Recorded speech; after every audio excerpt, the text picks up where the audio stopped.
उत्तर प्रदेश में इस्तीफे शुरू हो गए हैं। पहले एक इस्तीफा हुआ, फिर दूसरा इस्तीफा हुआ।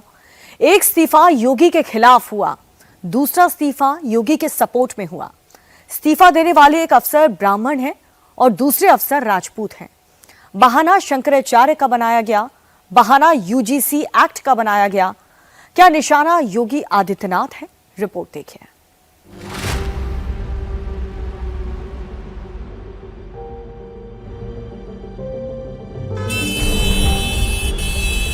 बरेली के सिटी मजिस्ट्रेट अलंकार अग्निहोत्री का सामान रातों रात पैक हुआ और दोपहर 3 बजे सामान से भरा ट्रक बरेली से रवाना हो गया। कहाँ जाने के लिए बोला? कानपुर जाएंगे। कानपुर।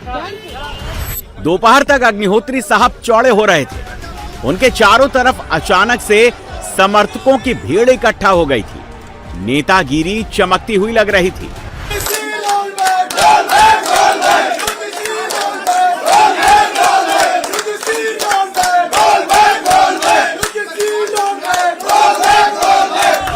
अलंकार अग्निहोत्री सरकारी पद से इस्तीफा देकर रातों रात यूजीसी रेगुलेशन विरोधी आंदोलन के फेस बन गए।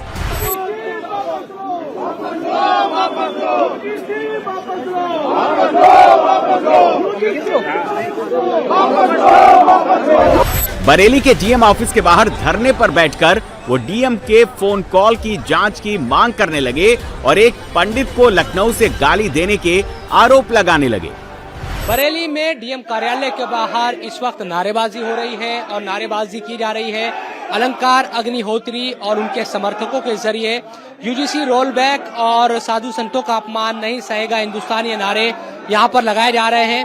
अलंकार अग्निहोत्री का ये कहना है कि वो इसलिए डीएम कार्यालय आए हैं क्योंकि कल जब वो डीएम के आवास पर पहुंचे थे तो उनको फोन पर जिस तरह से बातें की गई, लखनऊ से कुछ फोन आए जिस पर इस तरह के शब्दों का इस्तेमाल किया गया जो आपत्तिजनक थे, तो उस शख्स का नाम बताया जाए, ये कह रहे हैं अलंकार अग्निहोत्री। और ये कहते हुए वो डीएम कार्यालय के बाहर यहाँ पर अपने समर्थकों के साथ आए हैं। लखनऊ से उनको कॉल आया जो मेरे लिए बोला गया पंडित पागल हो गया है, स्पीकर फोन पे दे, और कप्तान साहब ने जाके बोला कि अभी अरे आप स्पीकर फोन पे सब सुन रहा है। तो सर कौन हो सकता है? अब ये चेक करिए। डीएम साहब की पागल बोला है,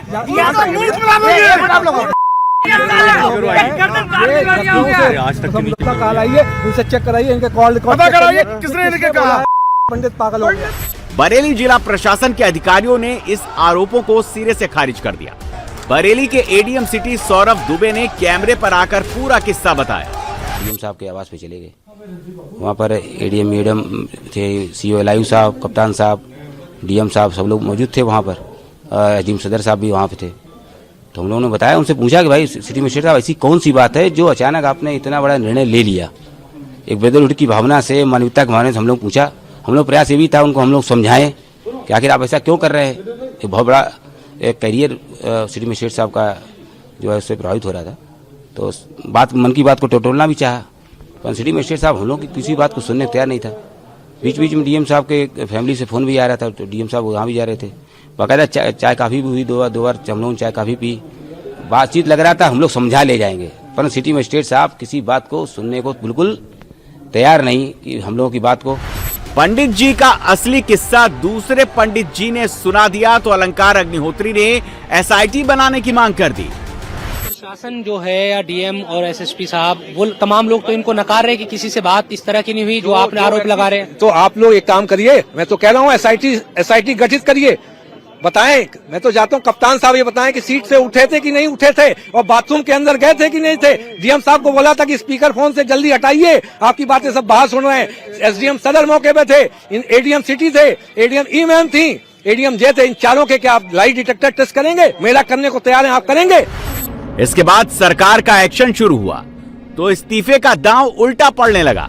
पहले अलंकार अग्निहोत्री का इस्तीफा नामंजूर हुआ, फिर सस्पेंशन ऑर्डर रिलीज हुआ। इसके बाद विभागीय जांच का आदेश निकाला गया, फिर सरकारी आवास खाली कराया गया।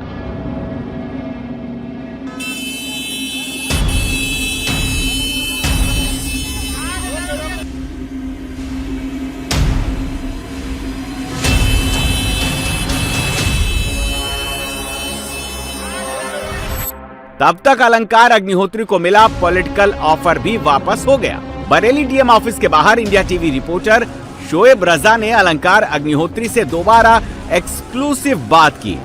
हम देख रहे हैं कि शंकराचार्य जी से आपकी बात हुई, माता प्रसाद पांडे जी का आपके पास फोन आया, और भी लोगों के फोन आए होंगे। अगर बता सके क्या बातें हो रही है, क्या कह रहे हैं? जितने भी विभिन्न दल हैं, ये तो आपने सिर्फ 2 नाम दिए हैं, मैंने अभी पूर्व में अभी कई नाम जो राजनीतिक दलों के लिए थे, सभी दलों के सभी जो से भी फोन आ रहे हैं। हाँ, सभी, मैं कह रहा हूँ बीजेपी से भी फोन आया, जितने माननीय जनप्रतिनिधि हैं कॉल कर रहे हैं, समर्थन उसमें दिया है उन्होंने। कल मेयर साहब भी देखिए आए थे, माननीय हमारे विधायक जी राघवेंद्र शर्मा जी, वो भी बात हुई, कल आए थे। तो ये समर्थन है, सब ये उनका समर्थन है, उन्होंने कहा बात सही है। इस्तीफा देने से पहले अलंकार अग्निहोत्री यूपी विधानसभा में समाजवादी पार्टी के नेता प्रतिपक्ष माता प्रसाद पांडे के संपर्क में थे। इस्तीफा देने के बाद माता प्रसाद पांडे ने उनको फोन भी किया। पांडे जी ने अग्निहोत्री को चढ़ा दिया, इस्तीफा करा दिया। फिर यादव जी की बारी आई तो उन्होंने पंडित जी को झटका दे दिया। अखिलेश के चाचा प्रोफेसर राम गोपाल यादव ने साफ साफ कह दिया, हम तो पीडीए वाले हैं, यूजीसी जो कर रही है ठीक कर रही है। यूजीसी ने कुछ गलत नहीं किया। यूजीसी ने जो अन्याय हो रहा था उसकी शिकायत करने के लोगों को मौका दे दिया, बस और कुछ नहीं। सपा वाले पांडे जी प्रयागराज जाकर स्वामी अविमुक्तेश्वरानंद को भी पॉलिटिकल सपोर्ट देने का वायदा कराए थे। ज्योतिष पीठ के शंकराचार्य स्वामी अविमुक्तेश्वरानंद मौनी अमावस्या के दिन से धरने पर बैठे। प्रयागराज माघ मेले में शंकराचार्य का शिविर सूना पड़ा हुआ है। यहां धर्म कर्म के लिए आने वाले सनातनी भक्तों की तादाद कम हो गई है। शिविर के बाहर जहां शंकराचार्य धरने पर बैठे हैं, वहां भी भक्तों और सेवादारों की तादाद कम है। भीड़ उनकी लगी है जिनको शंकराचार्य के धरने में अपने लिए सियासी फायदा दिख रहा है। मंगलवार को गुजरात के पूर्व मुख्यमंत्री शंकर सिंह वाघेला ने स्वामी अविमुक्तेश्वरानंद से मुलाकात की। बीजेपी से अपने रास्ते अलग कर चुके वाघेला ने अपनी पॉलिटिक्स के हिसाब से बात की और शंकराचार्य विवाद को दिल्ली और लखनऊ की लड़ाई बता दिया। बीजेपी के अपने अंदर के हिसाब किताब करने का एक दूसरे का एक सिस्टम है। इस हिसाब से योगी जी इनका जो भी प्रॉब्लम होगा, मैं समझता हूं कि आपस की लड़ाई में शंकराचार्य जी के साथ अभद्र व्यवहार हुआ है। प्रयागराज माघ मेले में ही कंप्यूटर बाबा ने स्वामी अविमुक्तेश्वरानंद के लिए धुनी रमाई है।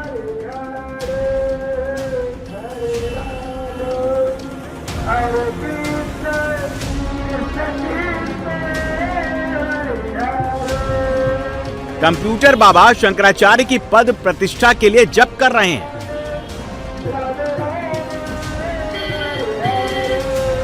एमपी से ताल्लुक रखने वाले कंप्यूटर बाबा कांग्रेस नेता दिग्विजय सिंह के करीबी रहे हैं। इन दिनों वो स्वामी अविमुक्तेश्वरानंद के लिए बैटिंग कर रहे हैं। स्वामी अविमुक्तेश्वरानंद अपनी पालकी से धूनी वाली जगह पर आए और कंप्यूटर बाबा को आशीर्वाद दिया। सत्य सनातन धर्म की जय हो।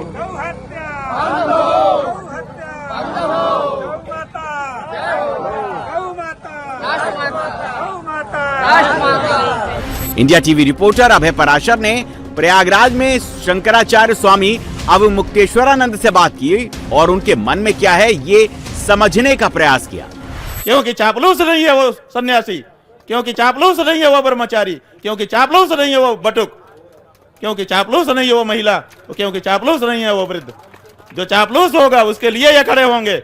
अगर सच कहने वाला कोई हिंदू है तो उसके लिए ये खड़े नहीं होंगे। ये परिभाषा यहाँ पर स्पष्ट हो रही है इस घटना से। किसी ने रोका है उनको कि भाजपा वाला आकर के विरोध ना करे? क्या ये लोग पुलिस से नहीं लड़ते हैं? जगह जगह पुलिस से लड़ जाते हैं। अगर पुलिस ने गलती किया था तो पुलिस के खिलाफ लड़ते, लेकिन कोई नहीं लड़ रहा है। कहां है संघ? केवल गाय कटवा करके खाने के लिए संघ है। गाय को बचाने के लिए जो लोग निकले हैं उनके लिए संघ नहीं है। इंदिरा गांधी को गाली दी जाती है कि उसने गोलियां चलवाई गौ भक्तों पर, चलवाई। आज भाजपा ने गौ रक्षकों पर लाठी चलाई है। अब इंदिरा गांधी में और आदित्यनाथ और नरेंद्र मोदी में क्या फर्क रह गया, बताओ। सियासत की बिग पिक्चर समझिए। दिल्ली में संसद का बजट सत्र शुरू होने वाला है। बजट सत्र से पहले ब्राह्मण और सवर्ण अपमान के 2 मुद्दे खड़े कर दिए गए हैं। दोनों का सेंटर उत्तर प्रदेश को बना दिया गया है। पहले प्रयागराज में धरना शुरू हुआ, फिर बरेली में इस्तीफा हुआ। धीरे धीरे आग को फैलाने का काम किया जा रहा है। लखनऊ में सवर्ण छात्रों ने लखनऊ यूनिवर्सिटी में प्रोटेस्ट किया।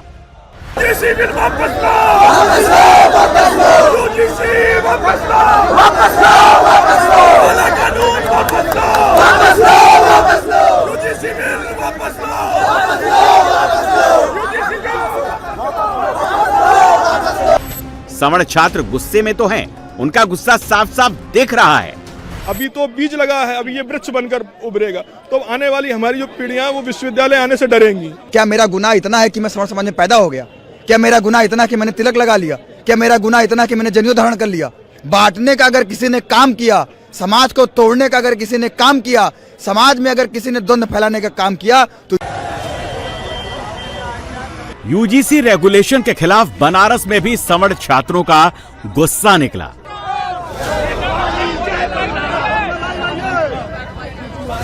यूपी कॉलेज के छात्रों ने यूजीसी के विरोध में यहां हनुमान चालीसा का पाठ किया।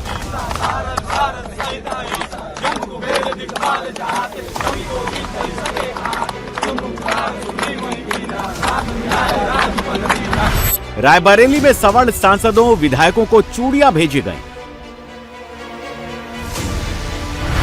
गोरखपुर यूनिवर्सिटी में भी छात्रों ने प्रोटेस्ट किया।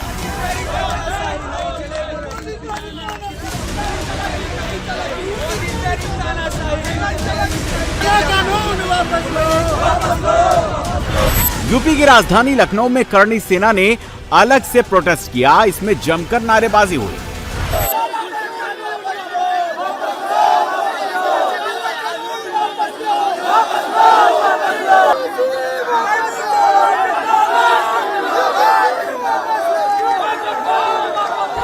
लखनऊ, बनारस, प्रयागराज, गोरखपुर ये वो सब शहर हैं जहां सवर्ण आबादी अच्छी खासी है। ब्राह्मण और ठाकुर यूपी के ये 2 सवर्ण जातियां बीजेपी को वोट देती रही हैं। इनके नाराज होने का सीधा असर 27 पर पड़ेगा। 27 यानी योगी आदित्यनाथ का चुनाव। लेकिन योगी आदित्यनाथ अलग मूड में है। वो दबाव में आने के कोई संकेत नहीं दे रहे हैं। जब भी विकास की प्रक्रिया आगे बढ़ेगी तो परिवारवादी और जातिवादी ताकतें फिर से सिर उठा करके अव्यवस्था पैदा करने का प्रयास करेंगे,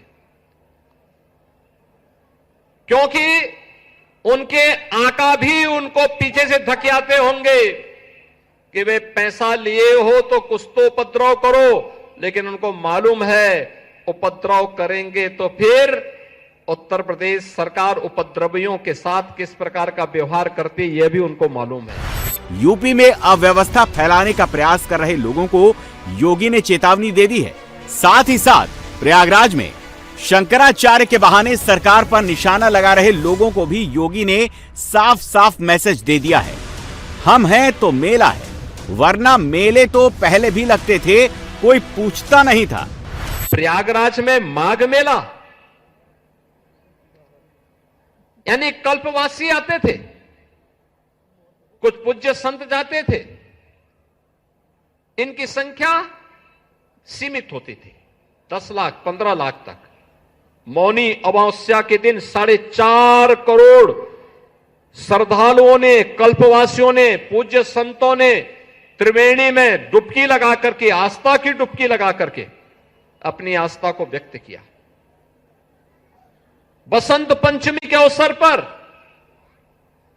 3.5 करोड़ से अधिक श्रद्धालुओं ने प्रयागराज में जाकर के त्रिवेणी में आस्था की डुबकी लगाई।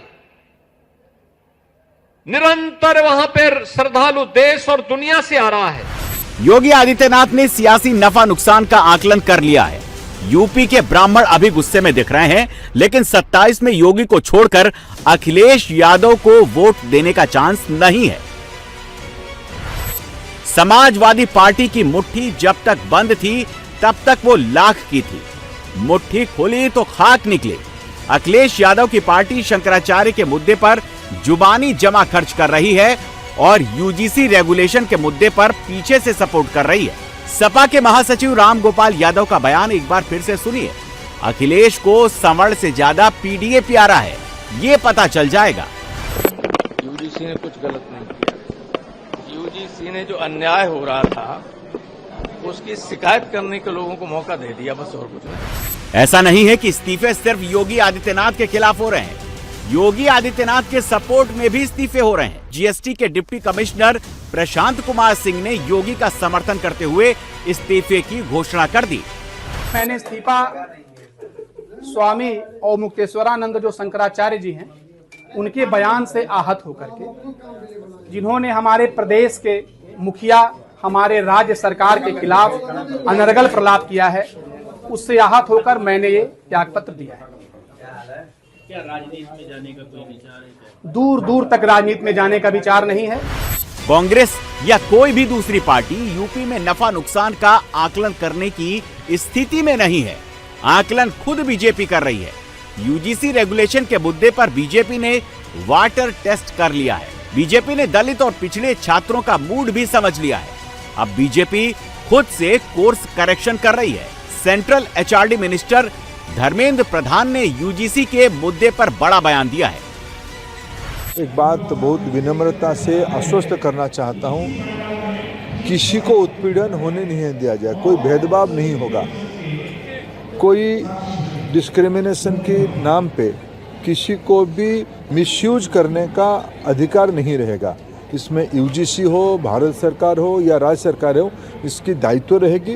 मैं आश्वस्त करता हूँ, उसको जो व्यवस्था हुई है, भारत की कुछ भी व्यवस्था हो, संविधान की परिधि के अंदर होगा। और ये जो विषय आई है, ये तो सुप्रीम कोर्ट की निगरानी में व्यवस्था है। विरोधी अब भी कहेंगे कि मंत्री के जुबानी बयान से क्या होता है, सरकार लिख कर दे। ये चीजें लिखित में भी आएंगी। यूजीसी मामला सुप्रीम कोर्ट की निगरानी में है, सरकार एक एक कदम फूंक फूंक कर बढ़ाएगी।